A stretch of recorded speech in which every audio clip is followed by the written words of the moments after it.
When a molecule or ion exists in more than one form, but neither of the form is able to explain all its properties, but a form in between that can do so. Be having carbonate ion.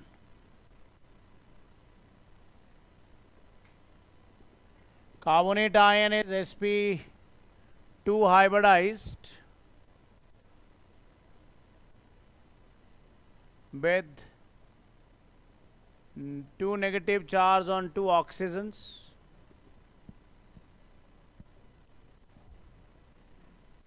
and hence is with trigonal planar geometry. But it's not compulsorily that the double bond should be here. Double bond कहीं भी हो सकता है.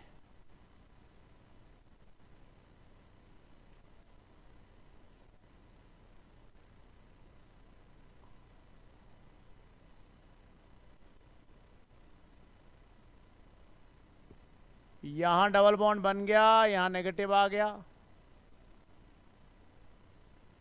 ये भी वैसा ही है जैसे वो पहले वाला था, और ये भी ऐसा ही है जैसे वो पहले वाला था.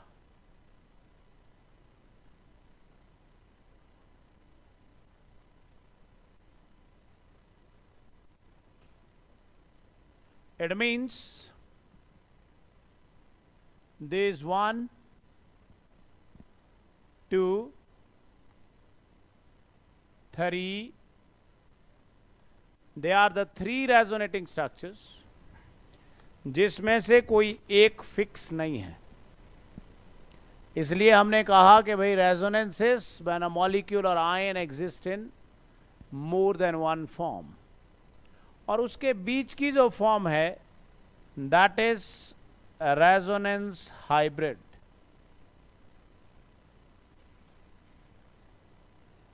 That is resonance hybrid.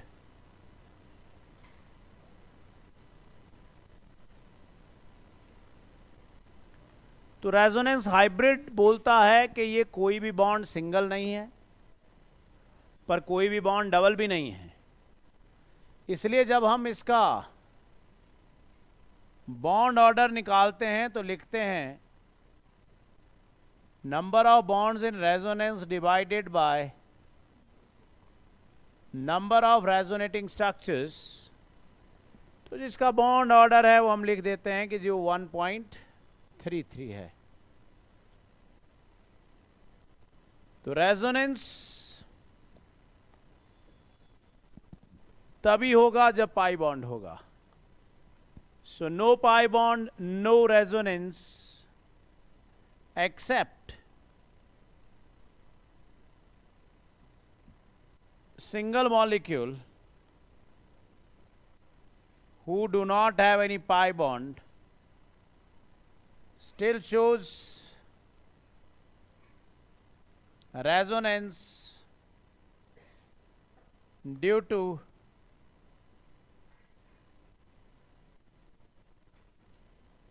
back bonding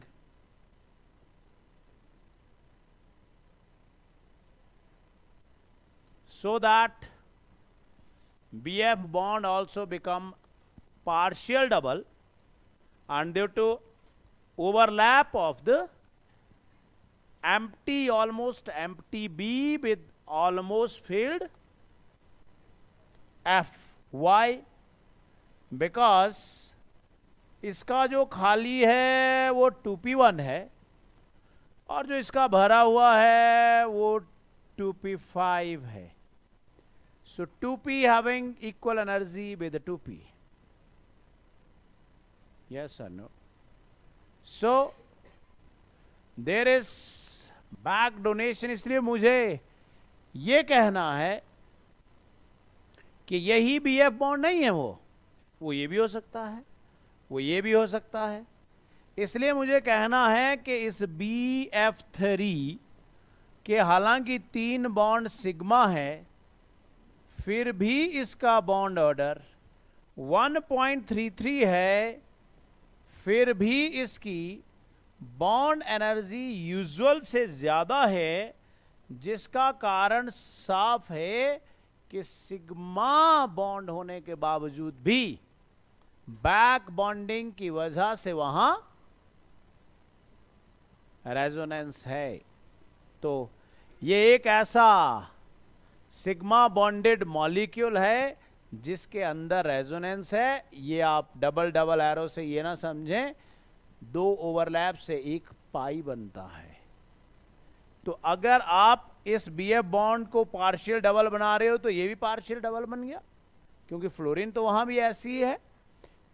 तो हम कह रहे हैं, तो रेजोनेंस की कंडीशंस में हम ये लिख रहे हैं, पहली कंडीशन हमने लिख दी कि भाई resonance involves the delocalisation of pi electrons. अगर आप देखें तो यहां कौन डीलोकेलाइज हो रहा है? पाई इलेक्ट्रॉन डीलोकेलाइज हो रहा है। अगर हम कंडीशन नंबर 2 की बात करें यहीं से, तो हमें पता लग रहा है the position of the atom should not change, मतलब उसकी ज्योमेट्री में फर्क नहीं आना चाहिए। वो ट्राइगोनल प्लेनर था, आपने लीनियर बना दिया, गलत।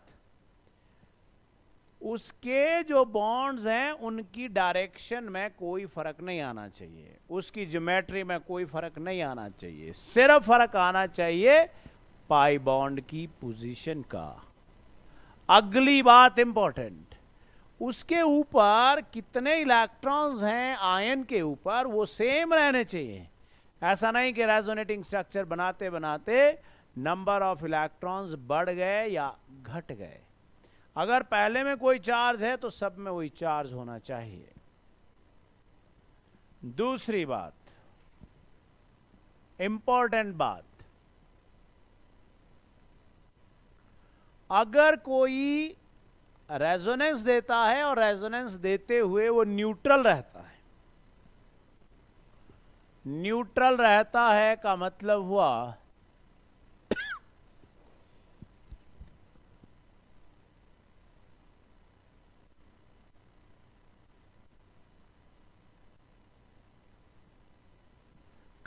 हुआ कि आपके पास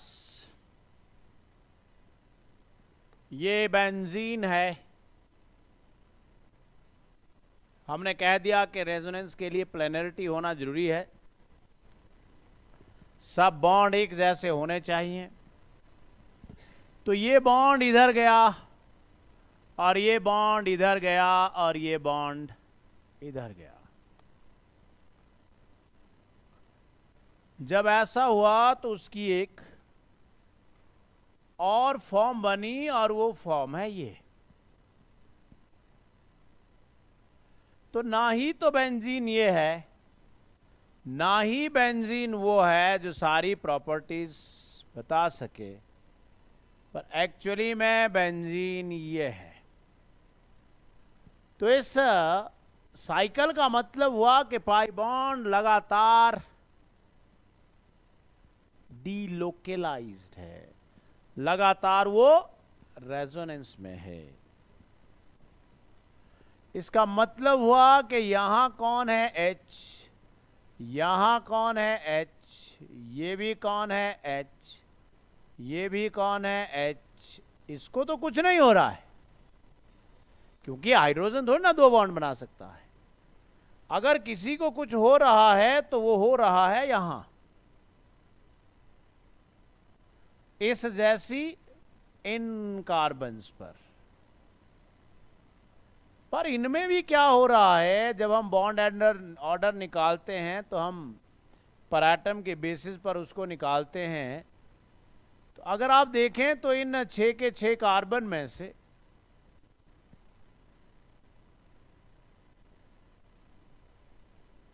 वो बॉन्ड जो है वो हमेशा, जो रेजोनेंस में बॉन्ड है वो 3 ही है, और नंबर ऑफ रेजोनेटिंग स्ट्रक्चर्स 2 हैं।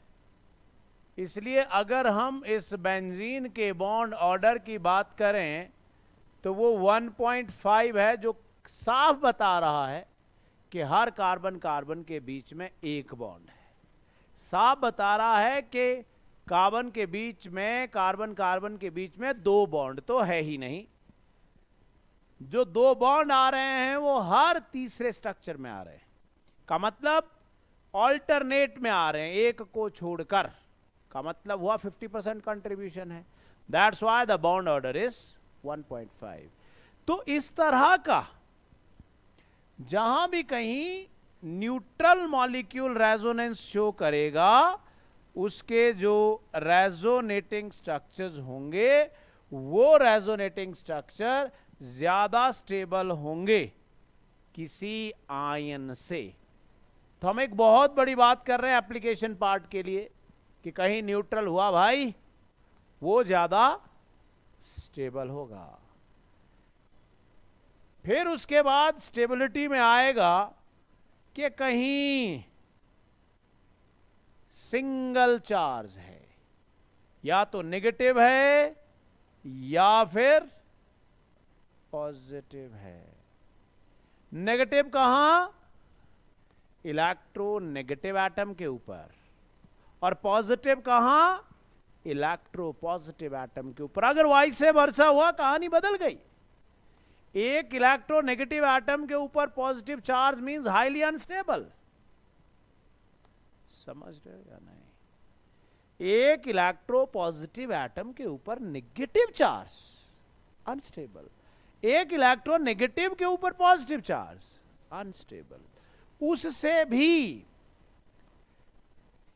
कब कंपेयर होगा? जब नेगेटिव के ऊपर नेगेटिव होगा। उससे भी कम स्टेबल तो वो है जिसमें चार्ज सेपरेशन है। चार्ज सेपरेशन का मतलब दोनों ही चार्जेस हैं। दोनों चार्जेस का मतलब पॉजिटिव भी हैं और नेगेटिव भी है। आप बोलोगे जी वो सबसे नीचे क्यों आ गया? क्योंकि जिस भी के ऊपर पॉजिटिव और नेगेटिव दोनों चार्जेस होंगे, उनके बीच में इलेक्ट्रोस्टैटिक फोर्स ऑफ अट्रैक्शन होगी, जिससे उसको रेजोनेट करने के लिए बाहर से एनर्जी देनी पड़ेगी।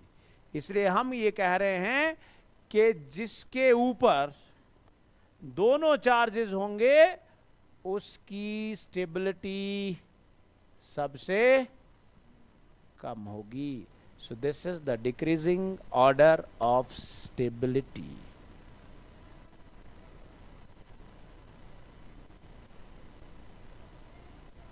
क्लियर हो गई? हम आ रहे हैं अगले पॉइंट की तरफ, और उस पॉइंट में क्या है, हम ये लिखने जा रहे हैं कि जिस on the basis of the type of resonating structure,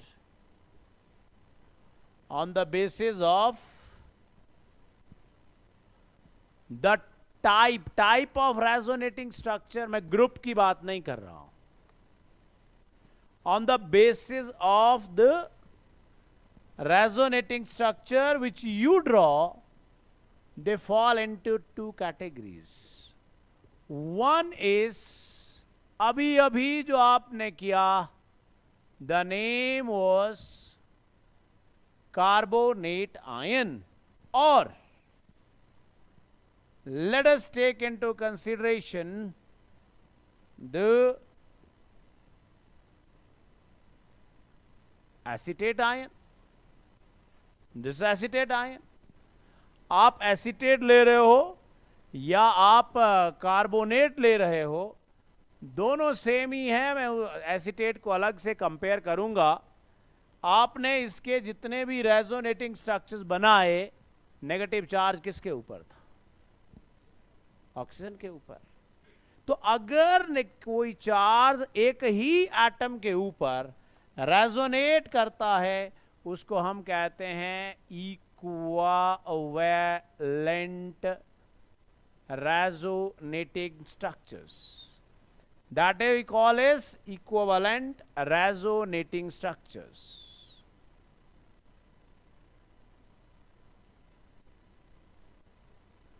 when the charge resonate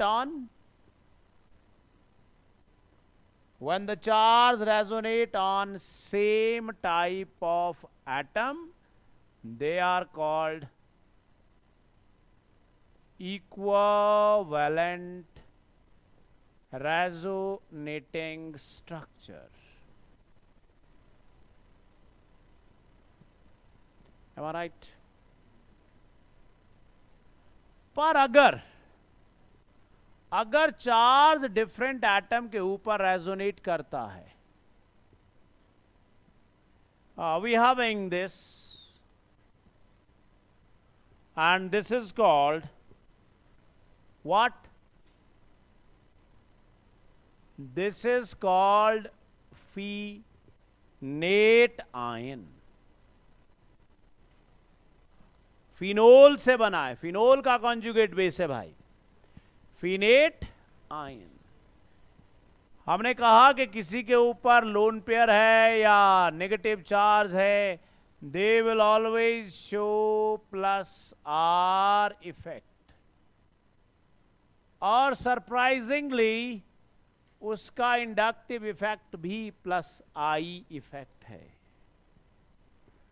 जिससे क्या हुआ, जैसे ही इलेक्ट्रॉन अंदर गए, पाई इलेक्ट्रॉन्स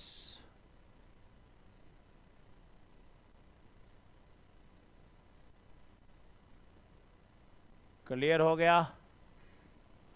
यहां क्या आ गया? Negative charge. यहां क्या आ गया?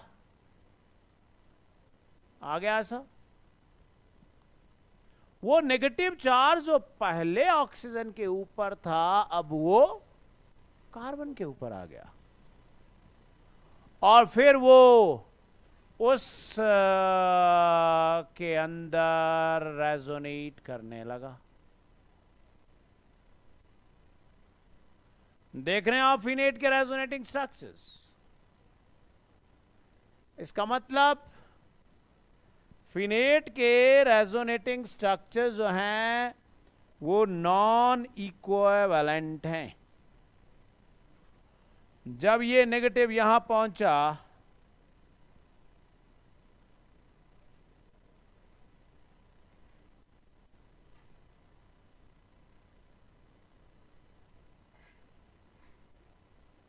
तो अब ये आगे चला गया, क्योंकि सारे के सारे कौन है?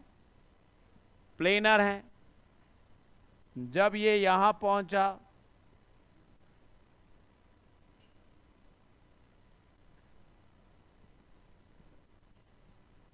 तो ये पाई बॉन्ड इधर आ गया, तो ये यहां पहुंच गया, तो ये यहां है, तो ये इधर है, तो ये इधर है,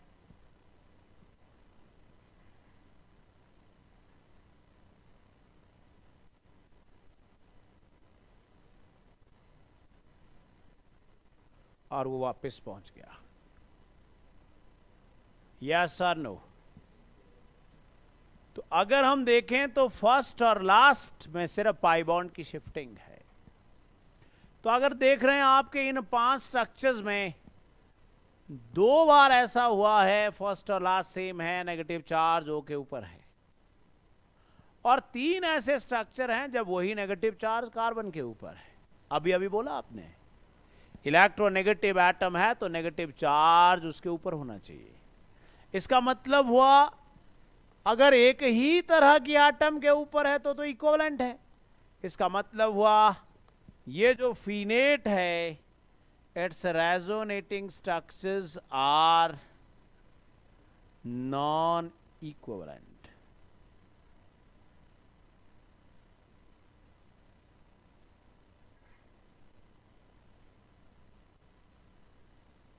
और आपको पता लगेगा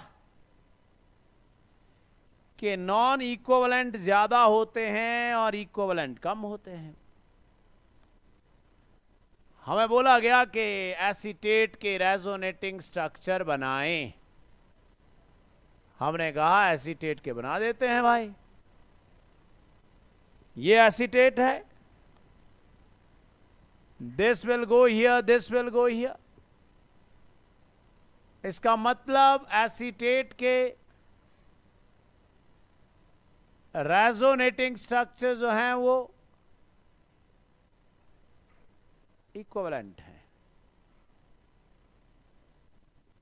बेशक वो दो ही हैं, पर वो 5 के ऊपर भारी पड़ रहे हैं। का मतलब हुआ एक आदमी को 5 चपातियां दी गई, बोले 3 थोड़ी जली हुई है, 2 ठीक है, और एक को 2 दी गई और दोनों बढ़िया, तो quality matters. That clearly means that ऐसा कंपैरिजन अगर कहीं आया तो equivalent resonating structures will be more stable than कौन? non-equivalent। इट मीन्स क्या क्लियर हो गया? क्लियर हो गया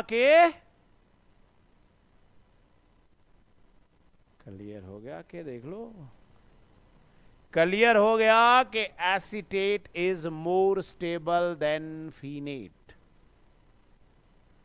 क्लियर हो गया कि acetate is more stable than phenate. क्यों? क्योंकि भाई उसके रेजोनेटिंग स्ट्रक्चर्स इक्विवेलेंट है। अब इस स्टेबिलिटी का आगे जाकर बहुत बड़ा मीनिंग होगा कि इससे क्या हुआ। हो गई ये भी बात कि भाई जब आप स्ट्रक्चर ड्रॉ करते हैं तो वो चार्ज कहां कहां रेजोनेट करता है, उसके बेसिस पे वो 2 तरह का है, एक है इक्विवेलेंट और एक है नॉन इक्विवेलेंट। जहां पे equivalent will be more stable then non-equivalent। yes or no? अगली बात, बाकी बातों की तरफ बाद में आएंगे। अगली बात है on the basis of the nature of the group, resonance effect is of 2 types. एक वो ग्रुप्स हैं जिनके पास लोन पेयर ऑफ इलेक्ट्रॉन्स हैं, जिनके पास नेगेटिव चार्ज है। उस एटम पर जो बेंजीन रिंग से जुड़ी हुई है। हमारे पास लोन पेयर वाले ग्रुप हैं, OH है, NH2 है, OCH3 है, एस्टर ग्रुप है,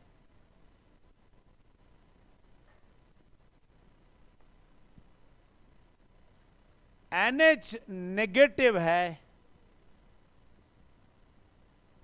O नेगेटिव है,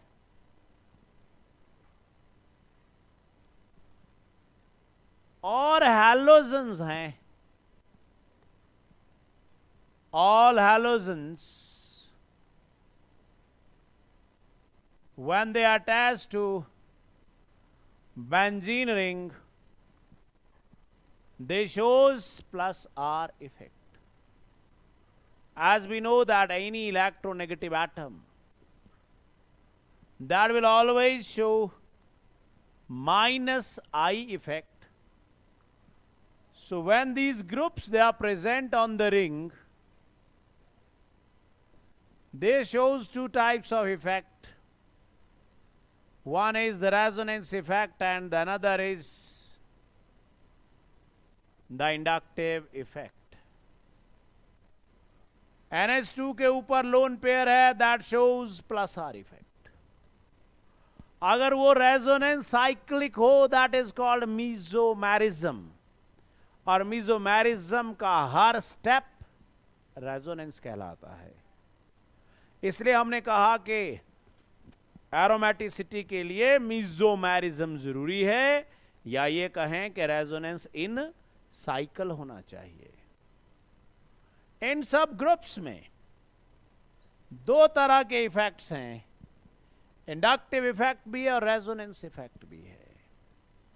यह बहुत जरूरी है कि जब इंडक्टिव और रेजोनेंस इफेक्ट दोनों हों तो किसी इलेक्ट्रोनेगेटिव एटम की वजह से वहां इंडक्टिव इफेक्ट हमेशा इलेक्ट्रॉन विथड्रॉइंग ही होगा, पर लोन पेयर की वजह से रेजोनेंस इफेक्ट प्लस आर हो सकता है. इसलिए हम ये कहें कि NH2 प्लस आर भी शो कर रहा है, माइनस आई भी शो कर रहा है, पर ऐसा जब भी कहीं रेजोनेंस में टकरार हो जाए इंडक्टिव इफेक्ट के साथ, तो रेजोनेंस जीत जाता है, except halogens. In case of halogen, minus I effect dominate over plus R effect.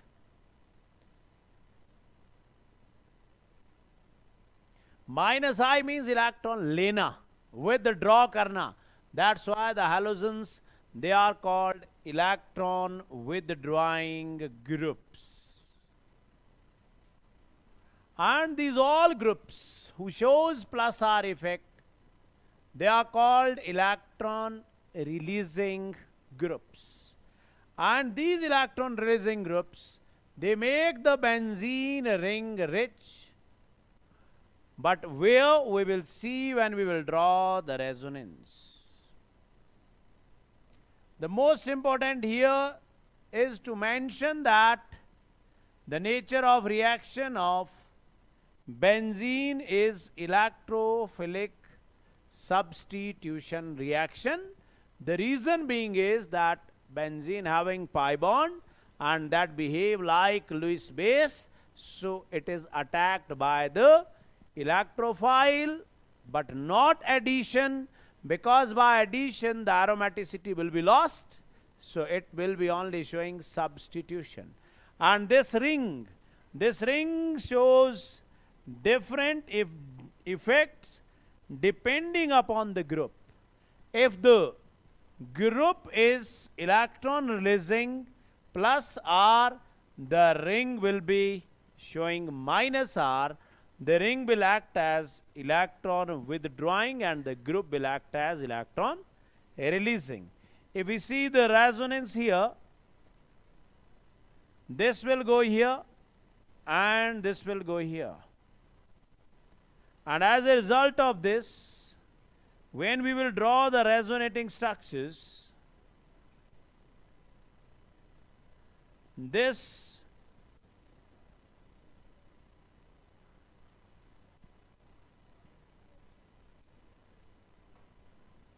negative charge will resonate in the whole ring, and we will know that the negative charge will be only at ortho para positions.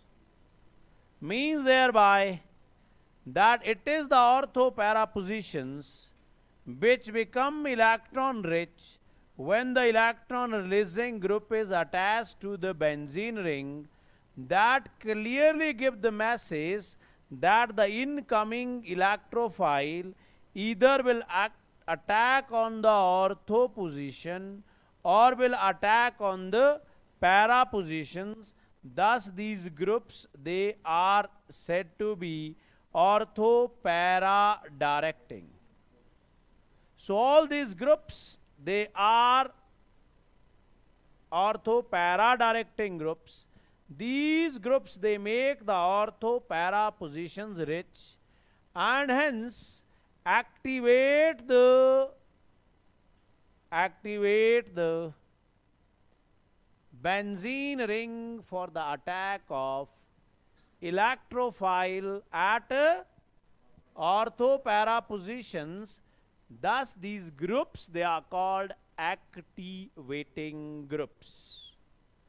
So, these groups, they are called activating groups. In what sense activating? That nature of reaction is electrophilic substitution. So, such group which will make the ring rich will activate it for the attack of the electrophile. That clearly means कि benzene की nucleophilic substitution नहीं होती होगी. But if very strong electron withdrawing group is present, which make the ring deficient, that will make the ring deficient at ortho and para, so the incoming nucleophile will attack at ortho and para. It means ऐसा नहीं कि benzene की nucleophilic substitution नहीं हो सकती है, but उसके लिए बहुत स्ट्रॉन्ग डीएक्टिवेटिंग ग्रुप्स चाहिए.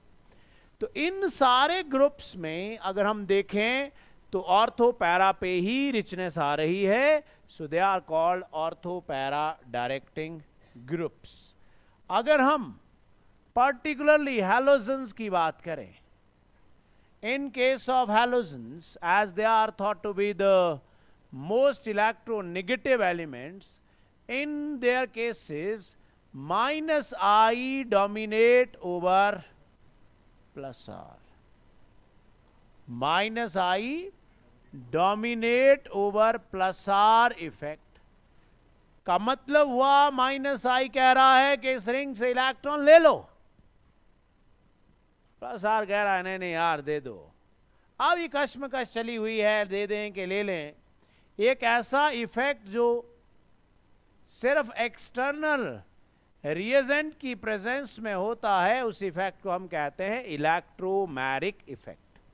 अब ये दोनों लड़ रहे थे, एक बोल रहा है इलेक्ट्रॉन रिंग से ले लो, दूसरा बोल रहा है दे दो. उतने में क्या हुआ कि इलेक्ट्रोफाइल आ गया. इलेक्ट्रोफाइल कौन है? इलेक्ट्रॉन डेफिशिएंट है. इसलिए कि वो आया, माइनस ने अपने आप को, अपने दांत दिखाना बंद कर दिए और उस इलेक्ट्रोफाइल के लिए दोनों में कॉम्प्रोमाइज हुआ कि यार ऐसा करो, ये इलेक्ट्रॉन रिंग को दे दो ताकि रिंग क्या हो जाए, रिच हो जाए, और वो इलेक्ट्रोफाइल उस रिंग की तरफ अट्रैक्ट हो, उसकी ऑर्थो पैरा पोजीशंस की तरफ अट्रैक्ट हो. तो एक खास बात है यहां कि हमने कहा कि all activating groups are ortho para directing, और हम कह रहे हैं कि हैलोजन दे आर डीएक्टिवेटिंग. कारण minus I greater than plus R, but still they are ortho para directing. The reason is electromeric shift. The reason is electromeric effect. किसी के आने पे कॉम्प्रोमाइज किया गया है कि भाई अब वो डेफिशिएंट है इसलिए रिंग को रिच कर दो. तो हम कहेंगे हैलोजन्स डीएक्टिवेटिंग तो होते हैं, बट वो ऑर्थो पैरा डायरेक्टिंग होते हैं, और उसके लिए रिस्पॉन्सिबल है कौन? Electromeric shift. इसका मतलब इसने भी तो ऑर्थो पैरा को इलेक्ट्रॉन रिच किया है, इसलिए इलेक्ट्रोफाइल कहां आएगा? ऑर्थो पैरा पे आएगा. अब अगर हम बात करें उन ग्रुप्स की जो groups minus are effect show करते हैं, ऐसे ग्रुप्स जिनकी उस एटम पर लोन पेयर नहीं है जिससे वो बेंजीन से जुड़े हुए हैं, they are called the groups who deactivate the benzene ring by attracting electrons from here. They involve aldehyde, they involve ketone, they involve amide, they involve ester, they include cyanide, they include isocyanide, they include carboxylic acid and so on. They include the very famous nitro group. अब हुआ यूं कि benzene के ऊपर nitro group था. So these groups, they shows minus R dominating over minus I. They shows minus R dominating over minus I. These groups, they are called electron withdrawing group. In what context? That they withdraw the electron from benzene ring. And the nature of reaction of benzene ring is electrophilic substitution, and by making the ring deficient, they are deactivating the ring for electrophilic substitution. Thus, these groups, they are called deactivating groups. These groups, they are called deactivating groups.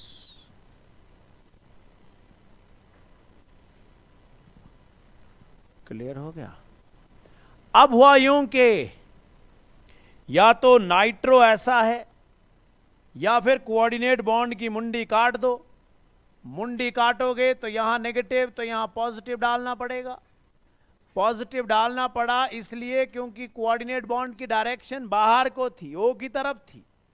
इसलिए कि जब ये इसके resonating structures हम draw करने वाले हैं तो हमें पता है कि ये इसके पास देने को कुछ नहीं है.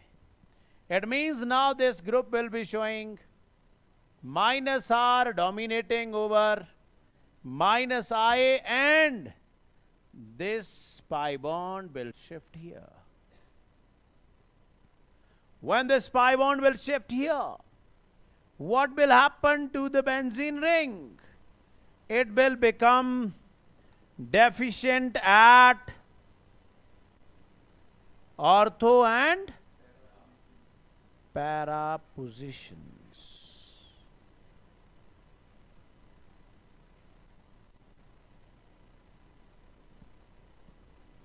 और ऑर्थो पैरा पे जब डेफिशिएंट हुआ तो इनकमिंग इलेक्ट्रोफाइल वहां आ ही नहीं सकता, क्योंकि ऑर्थो पैरा तो डेफिशिएंट है. जब ऐसा हुआ तो ग्रुप ने माइनस आर शो किया तो रिंग को प्लस आर शो करना पड़ा. अब ये पाई बॉन्ड यहां शिफ्ट हो गया क्योंकि बेंजीन में सारे बॉन्ड sp2 हाइब्रिडाइज्ड है, प्लेनर है, सब एक जैसे हैं. इसलिए बेंजीन रिंग कहती है जिएंगे साथ साथ मरेंगे साथ साथ. जब मिला तो सबने खाया और जब गया तो सबसे जाएगा.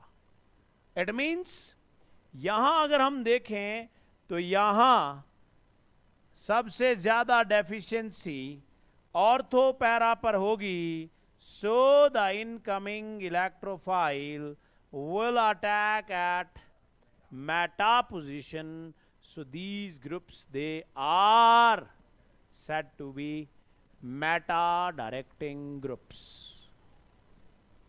They are said to be deactivating groups who make the ring deficient.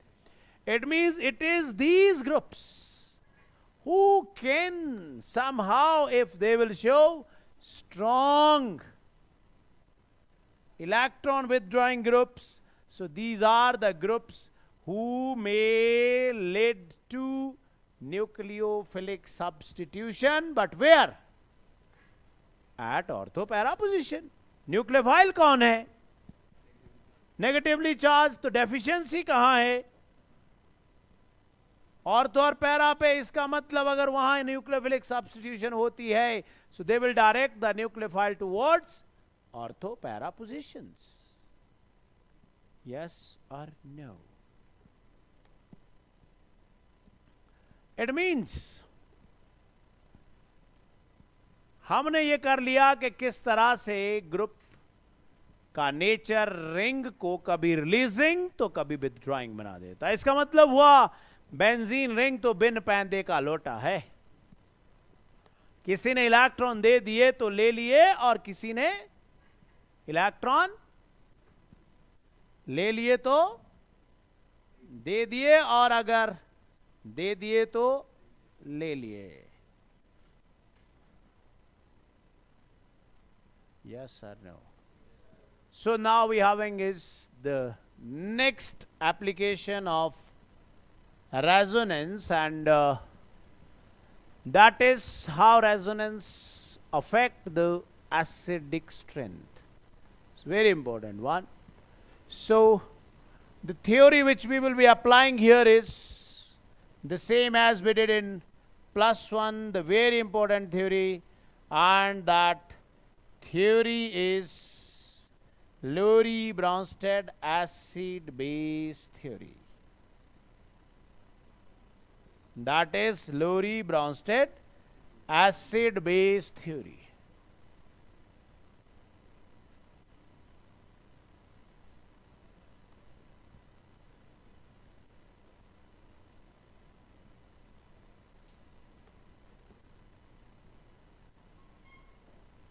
अगर हमें ये थ्योरी पता हो तो हमें ये पता है कि लोरी-ब्राउनस्टेड एसिड कौन है और लोरी-ब्राउनस्टेड बेस कौन है. According to Lowry Bronsted theory, acids are proton donor. मैं आपको कह रहा हूं कि अगर आपको ये थ्योरी समझ आ गई तो आपको सारी एसिडिक बेसिक स्ट्रेंथ का पता लग जाएगा. According to Lowry-Bronsted acid-base theory, acid are the proton donor. This concept is called protonic concept.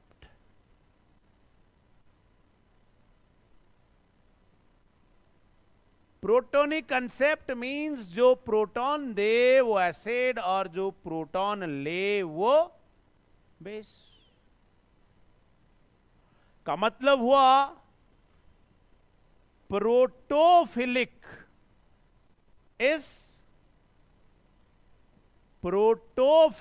Is base and protogenic is acid. Yes और no?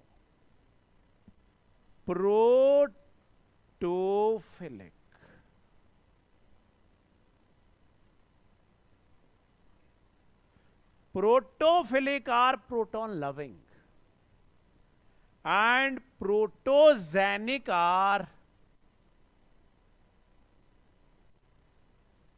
proton generator. Protogenic, proton generator. Right. इसका मतलब हुआ जिसको proton से प्यार है वो base है. हमने कहा अमोनिया कौन है? लोरी-ब्रॉन्स्टेड थ्योरी ने कहा अमोनिया तो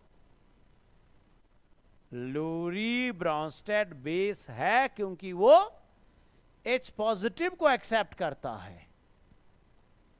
तो एक थ्योरी थी जिसने ये भी कहा कि जिसके पास लोन पेयर है वो कौन है? Lewis base. इसलिए हमने एक जनरलाइजेशन यहां कर दी कि all Lowry Bronsted bases are Lewis bases. All Lowry Bronsted bases are Lewis bases. Protogenic जो प्रोटॉन दे, proton donor is H positive donor. Yes और नो? और जो H पॉजिटिव डोनर है वही तो कौन है? वही तो आर्हीनियस एसिड है। इसका मतलब प्रोटोजेनिक आर्हीनियस एसिड्स। यस और no? But Lowry-Bronsted base is not Arrhenius base, क्योंकि Arrhenius के according base is the one who can donate OH. So this is Lowry-Bronsted acid, but Lowry-Bronsted acid are also called Arrhenius acids. अगर हमें ये सब पता है तो फिर कुछ भी घबराने की जरूरत नहीं है। अब आप ध्यान से सामने देखें और हम कुछ बहुत इंपॉर्टेंट बात कर रहे हैं। बात पहले भी की थी, शायद आपको याद आ जाए।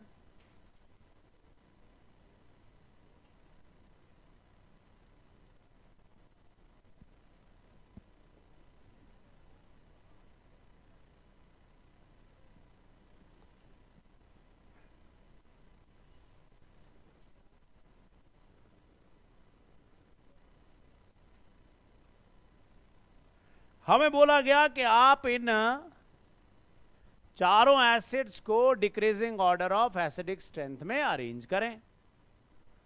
हमने पूछा गया कि क्या ये एसिड्स हैं। हमने बोला देखना पड़ेगा भाई, कोई H पॉजिटिव क्यों फेंकेगा? उसको फायदा होगा तभी फेंकेगा ना। इसका मतलब हुआ जिसको H पॉजिटिव फेंक कर जितना फायदा होगा वो H पॉजिटिव को उतना जल्दी फेंकेगा और उतना स्ट्रॉन्ग एसिड हो जाएगा। तो हमने कहा भाई ClO4 negative, ClO3 negative, ClO2 negative plus H positive, ClO negative plus H positive. कोई कहानी सुनाई गई थी आपको कि एक दुर्भागी मां के 4 कपूत थे। सुना? मां सबकी वही है, मां। ये कौन है? मां। ये मां उन बच्चों के साथ है जब गरीबी के दिन चले हुए थे। तो उन चारों बच्चों में से अगर आप इस ClO4 नेगेटिव को देखें, दिस नेगेटिव चार्ज इज -0.25 पर O एटम। इसका मतलब ये ज्यादा घूम रहा है। दिस नेगेटिव चार्ज इज 0.33 पर एटम, मतलब कम घूम रहा है। This is 0.5 पर एटम, इज बहुत कम घूम रहा है। This is 100% पर एटम, मींस लोकेलाइज्ड है। समझ में? आपने कहा जितना चार्ज ज्यादा डीलोकेलाइज होगा उतना रेजोनेंस होगा। तो अगर हम देखें तो ClO4 नेगेटिव टेट्राहेड्रल होता है, sp3 हाइब्रिडाइज्ड होता है, और sp3 हाइब्रिडाइज होते होते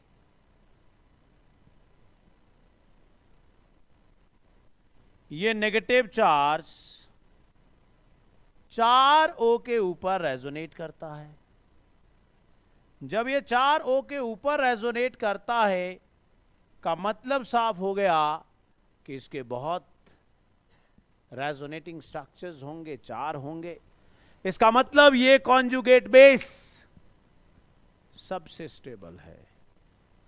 का मतलब उस दुर्भागी मां के जो 4 कपूत थे उनमें से चारों की स्टेट ये है। उनमें से एक बिलियनर था, बहुत वर्ल्ड का टॉप क्लास बिजनेसमैन, तो दूसरे नंबर वाला पॉलिटिशियन था, वो भी कोई कम स्टेबल नहीं। तो तीसरे नंबर वाला कोई प्रोफेसर था, तो वो भी कम नहीं। पर चौथे नंबर वाला कुछ नहीं करता था, वो कहता था मेरे पास सिर्फ मां है। क्यों? इसलिए नहीं कि वो मां है, इसलिए कि ये सब कुछ मेरा ही है, ऐसा ना हो मां कुछ गड़बड़ कर दे। आप सामने ध्यान दें कि हमने कहा कि उन चारों में मां तो सबकी एक थी, मां। जब ये बंदा बिलियनियर बन गया तो ये क्या हो गया? मोस्ट स्टेबल हो गया। सोचने लगा मैं तो सीधा ही ऊपर से टपका हूं, मुझे मां की भला क्या जरूरत, क्योंकि मैं तो बहुत स्टेबल हूं, मुझे मां की क्या जरूरत, मुझे मां की कोई जरूरत नहीं है। का मतलब हुआ इसका कॉन्जुगेट बेस बहुत स्टेबल है। अगर कॉन्जुगेट बेस बहुत स्टेबल है तो कॉन्जुगेट बेस वीक है। वीक है का मतलब वो H पॉजिटिव लेना नहीं चाहता, भाई नहीं है जरूरत। एक दिन की बात है, छोटे ने बड़का जी को फोन लगाया, भैया मां की तबीयत ठीक नहीं है। बोला धीरे से, मैं कहीं मीटिंग में हूं, फोन करता हूं। फोन किया दूसरे भाई को, यार उसको फोन कर लेना, बोल रहा था मां की तबीयत ठीक नहीं है, मैं तो कहीं कॉन्फ्रेंस में हूं। फोन किया, पूछ लेना यार उसको, छोटे का फोन था, मां की तबीयत ठीक नहीं है। फोन किया, अगर इन बातों को लेके बार बार हमें ही फोन करना है तो फिर तेरा क्या काम है? तो आप समझ सकते हैं उस मां ने अपने पुत्रों को जहां पहुंचा सकती थी पहुंचा दिया, पर आप देख सकते हैं कि प्रायोरिटीज कैसे बदल जाती हैं। सो more stable you grow, farther away you go. सुना?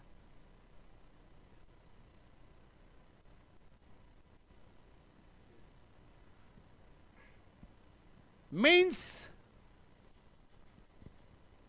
15-16 दिन के बाद ClO4 नेगेटिव को याद आया, उस बिलियनर को याद आया कि ओह दिमाग से स्किप कर गया, वो फोन कर रहा था, उसने वापस फोन लगाया। हाँ छोटे, तो बता रहा था कि अब कैसी है माँ? बस भैया आज 16 दिन हुए हैं। सो दिस इज, ये हालात हैं, ये वैल्यूज हैं which we are passing to the next generation. का मतलब हुआ वो कहता है कि मेरे पास, मैं मां को नहीं छोड़ना चाहता। ये कॉन्जुगेट बेस कैसा है? बहुत वीक है, बहुत अनस्टेबल। इसलिए इसको सिर्फ किसका सहारा है? मां का। इसका मतलब ये सबसे स्ट्रॉन्ग कॉन्जुगेट बेस है। समझना, इसका मतलब हुआ कि अगर ये पीछे जाना चाहता है तो फिर H पॉजिटिव क्यों दे? ये तो मम्मा को छोड़ना ही नहीं चाहता। Am I right? ये कहता है कि बीच में जरूरत पड़ सकती है मम्मा की,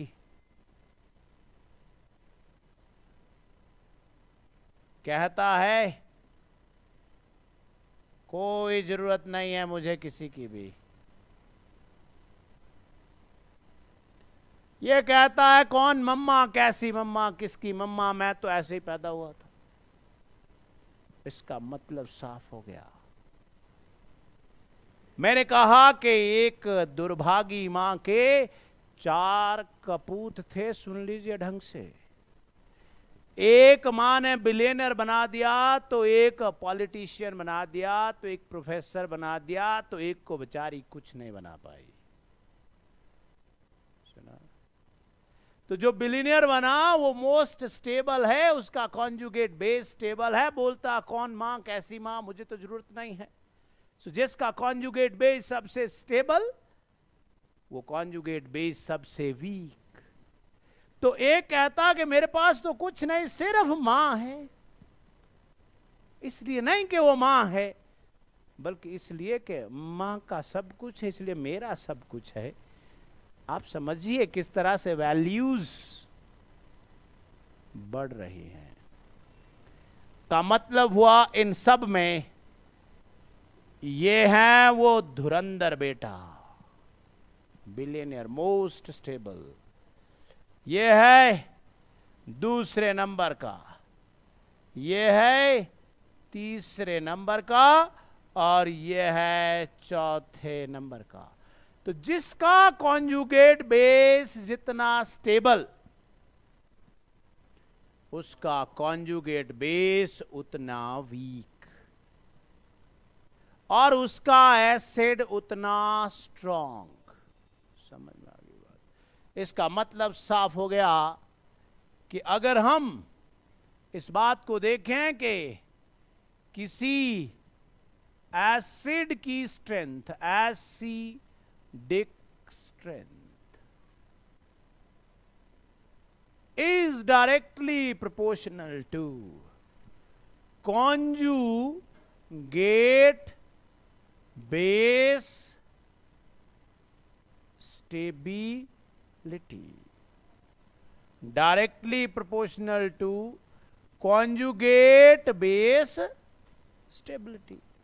और conjugate base कौन होता है? कोई नेगेटिव, कोई एनायन। और एनायन को कौन स्टेबलाइज करेगा? कोई इलेक्ट्रॉन विथड्रॉइंग ग्रुप।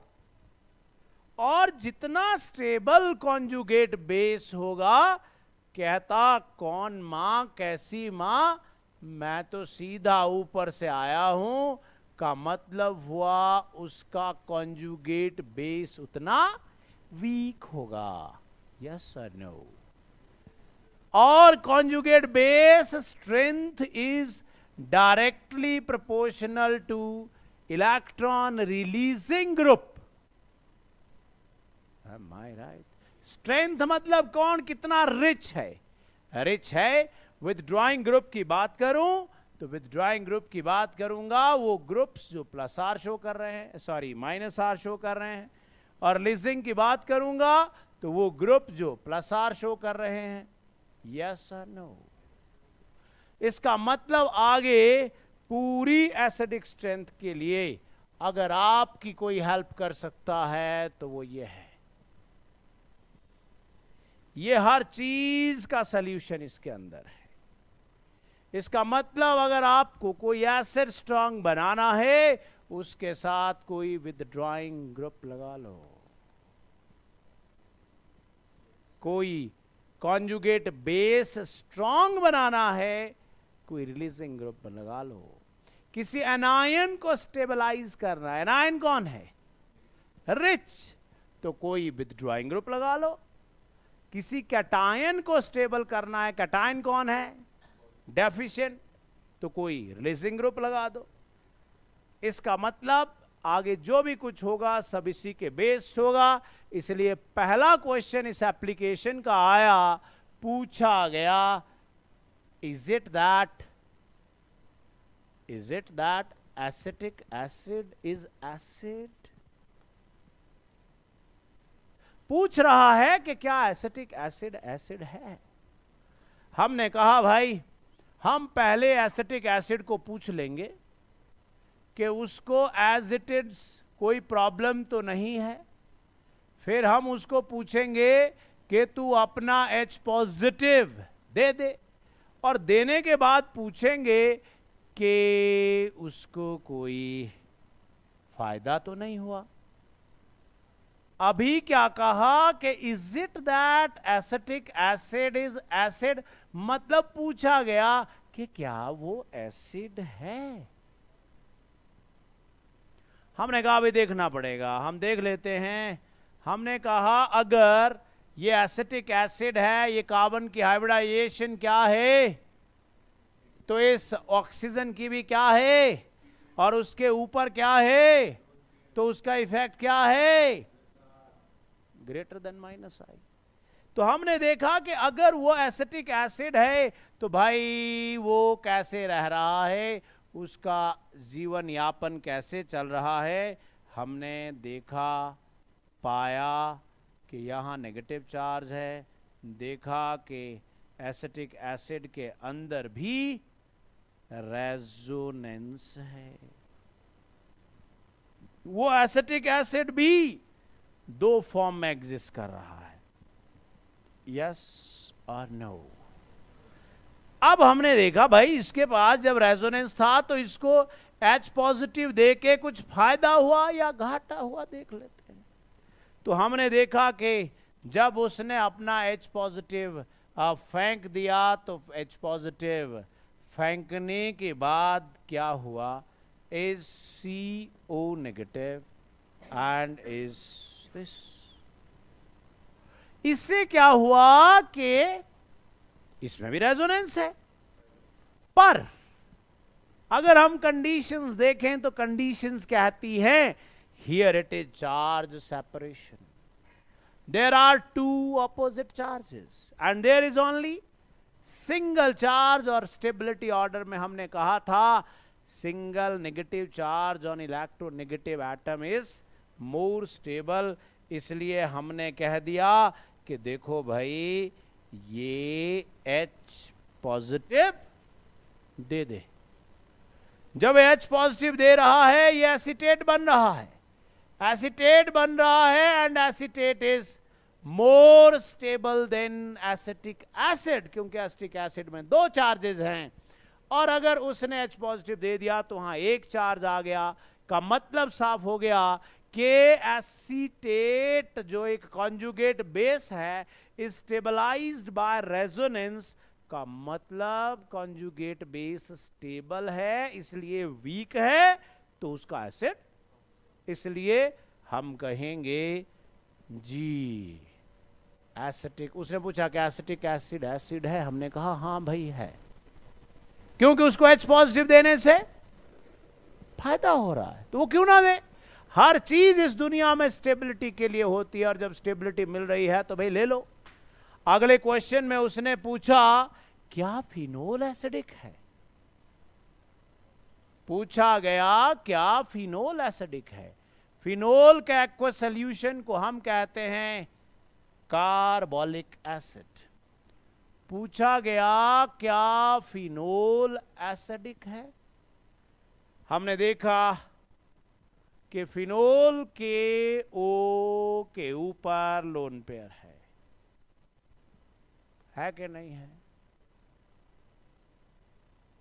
तो हमने देखा कि भाई जब इसके ऊपर लोन पेयर है तो फिर इसकी हाइब्रिडाइजेशन भी, the hybridization of hetero atom will be the same as is hybridization of the adjacent carbon, and if the adjacent atoms are of two different hybridization then the sp2 will be preferred because that leads to resonance.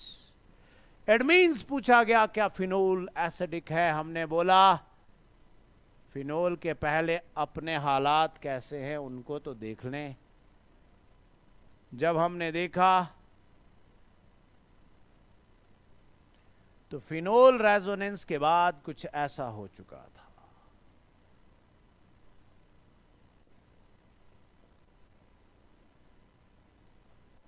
फिर ये यहां चला जाएगा और ये यहां चला जाएगा, फिर ये यहां चला जाएगा, हमने रेजोनेटिंग स्ट्रक्चर ड्रॉ किए हैं, और फिर ये यहां चला जाएगा। का मतलब हुआ फिनोल के अंदर रेजोनेंस है। तो अभी हमें लग रहा है कि पता नहीं इसको देके कुछ फायदा हुआ होगा या नहीं हुआ होगा, इसलिए हमने क्या किया, बोले ऐसा करते हैं फिनेट आयन बना के देखते हैं। एक बात याद रखें, जिसकी इलेक्ट्रोनेगेटिविटी ज्यादा होगी, जिसका माइनस आई ज्यादा होगा, उसका प्लस आर कम होगा। मतलब अगर OH का माइनस आई NH2 के माइनस आई से बड़ा है, तो NH2 का प्लस आर OH के प्लस आर से बड़ा है, और O नेगेटिव का प्लस आर OH के प्लस आर से बड़ा है, क्योंकि O नेगेटिव ना के प्लस आर है बल्कि प्लस आई भी है।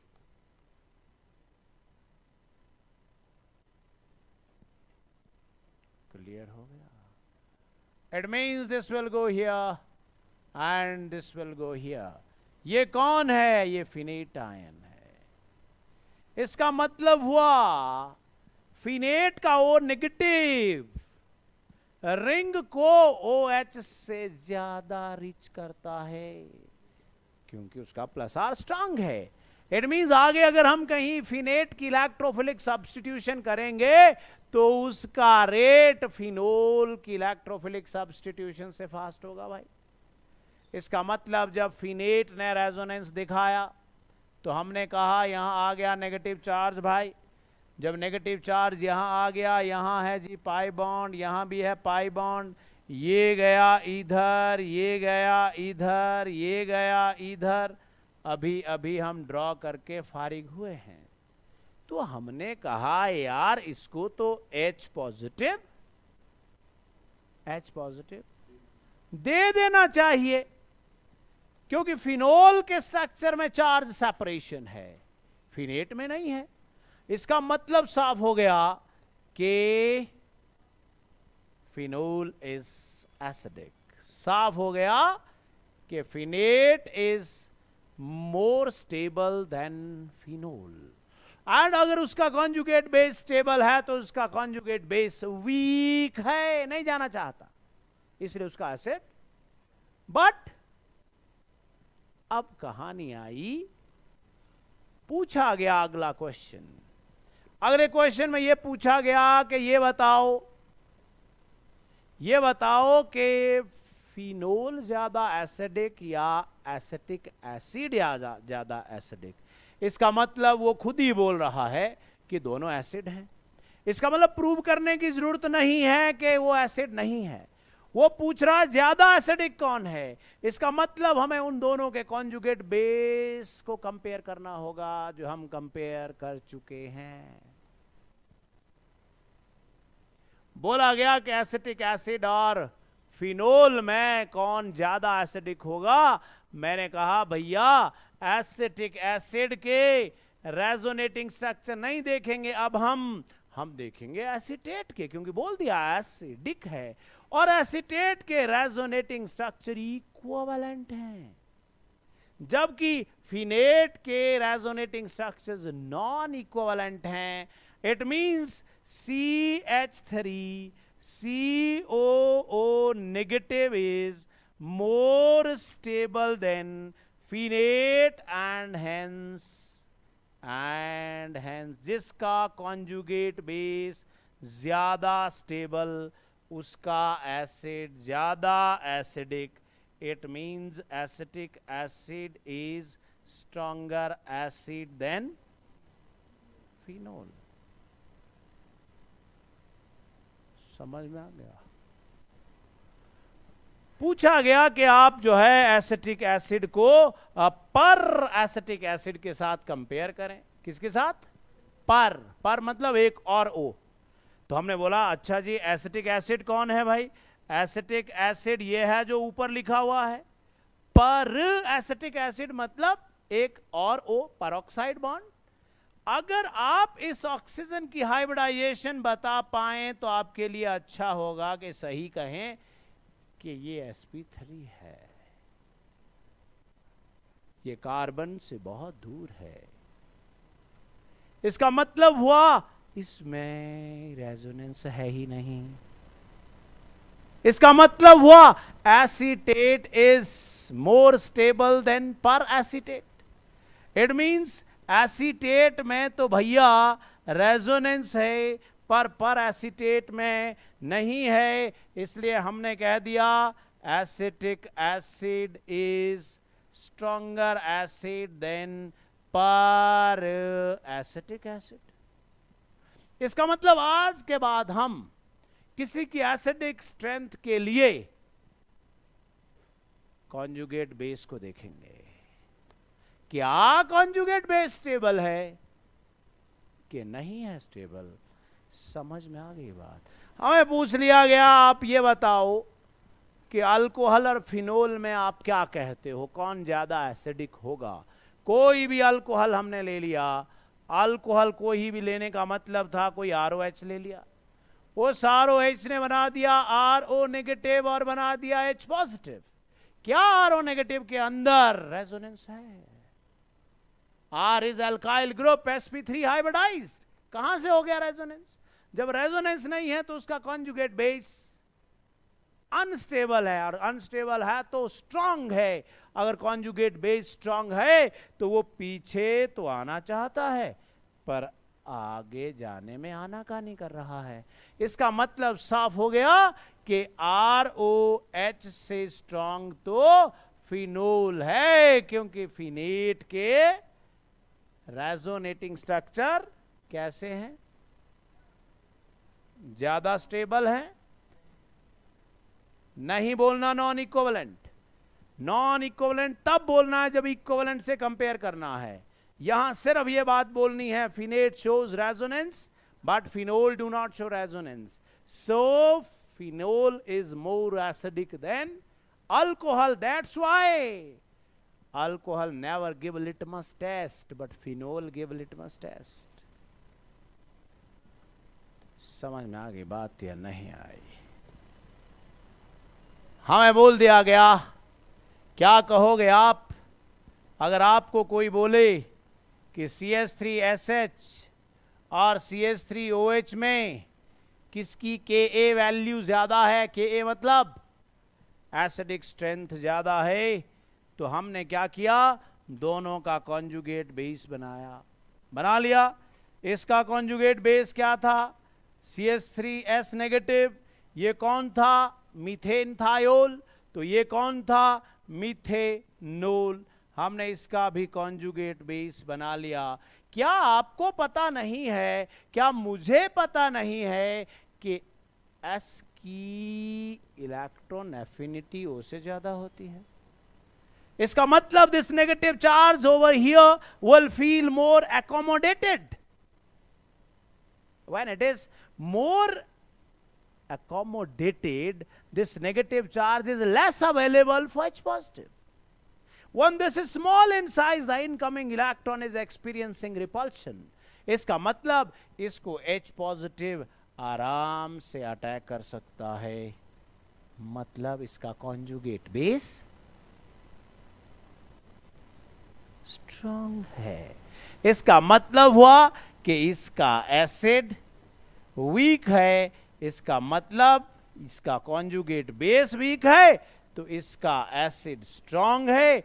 इसलिए हमने कह दिया methane thiol is more acidic then methanol. Yes और नो? हमें पूछ दिया गया क्या बताएं कि फिनोल और फिनाइल मरकैप्टन या फिनाइल थायोल में कौन ज्यादा एसिडिक होगा? हमने सेम रीजन रख दिया कि देखो भाई यहां पर this is more acidic then this. ठीक हो गया। और मोर एसिडिक का मतलब हुआ जिसका कॉन्जुगेट बेस ज्यादा स्टेबल होगा। क्लियर हो गया नहीं? अगर आपने आज का लेक्चर ढंग से सुना है तो आप फटाफट से इस क्वेश्चन को कर सकते हैं। ये कौन है? कार्बोकैटायन। कार्बोकैटायन कौन होते हैं? डेफिशिएंट। डेफिशिएंट को विथड्रॉइंग क्या करेगा? एक गरीब आदमी सुबह से लेके भीख मांग रहा था, शाम को एक सीनियर भिखारी आया और उसका डब्बा चुरा के ले गया। क्या हुआ? अच्छा हुआ कि बुरा हुआ? बहुत बुरा हुआ। पॉजिटिव चार्ज और कौन?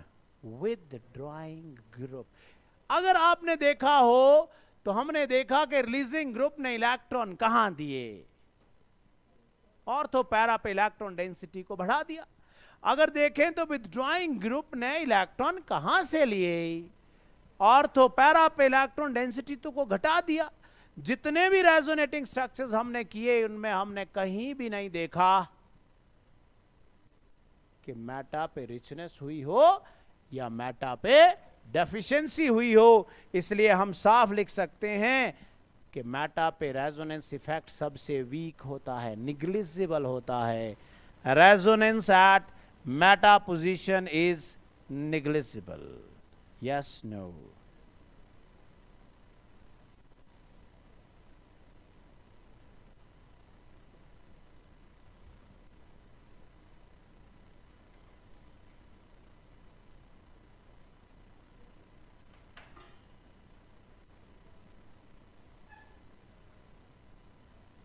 इसका मतलब हमें कभी भी मेटा पोजीशन पर रेजोनेंस की बात नहीं करनी है। मेटा पोजीशन पर रेजोनेंस की बात नहीं करनी है। इसलिए आप ऊपर दिए गए क्वेश्चन को सॉल्व करें।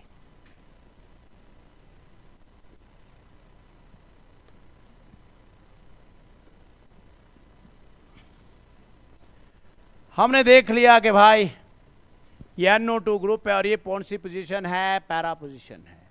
पैरा पोजीशन है तो हमने बोला ये -R है और -I भी है। -R is dominating. ये मेटा पोजीशन है -R या +R? कुछ भी नहीं, पर इंडक्टिव तो होगा। ये कौन सी पोजीशन है? ऑर्थो पोजीशन -R या -I। हम देख रहे हैं कि 1 2 3 में कोई ना कोई विथड्रॉइंग ग्रुप है जो उसका कटोरा उठा के ले गया। मुझे कहना चाहिए भाई 4 इज मोस्ट स्टेबल। मुझे कहना चाहिए 3 इज लीस्ट स्टेबल। कहना चाहिए कि मेरे पास 4 के बाद आना चाहिए 2। यस और नो? और उसके बाद मेरे पास आना चाहिए कौन? कौन आना चाहिए? मेरे पास आना चाहिए 3 लिस्ट। यस और नो? और हाईएस्ट आ गया 4 2 and then 4 2 and 1 and 3। Yes और नो? अगर आपने ये सही किया है तो अब आपको एसिडिक स्ट्रेंथ का ऑर्डर यहां बताना चाहिए। यहां NO2 ग्रुप है, यहां पर OCH3 ग्रुप है, यहां पर NO2 ग्रुप है और यहां पर NH2 ग्रुप है। हमें देखना है कि उसकी एसिडिक स्ट्रेंथ पर क्या फर्क पड़ेगा। एसिडिक स्ट्रेंथ नहीं देखनी है, हमने क्या देखना है? कॉन्जुगेट बेस की स्टेबिलिटी देखनी है। और कॉन्जुगेट बेस की स्टेबल कौन करता है? Electron. Electron withdrawing group. So this NO2 here will show -R greater than -I. This will be showing +R greater than -I. This will be showing only -I. This will be showing +R greater than -I, but the releasing group is N, means less electronegative, means more releasing. So I should say the most acidic is 1. Thereafter I should say it is 3. Thereafter I should say it is 2. And then I should say it is 4. Yes or no? The last question we having here is, we having over here, we having here fluorine, we having here chlorine, we having here bromine, and these positions are meta positions. Meta positions means only and only minus I, and we know that fluorine shows stronger minus I than chlorine than bromine.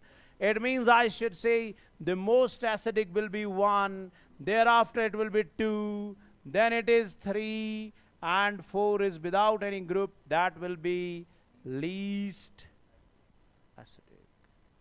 Next class. Thank you very much. Have a nice time.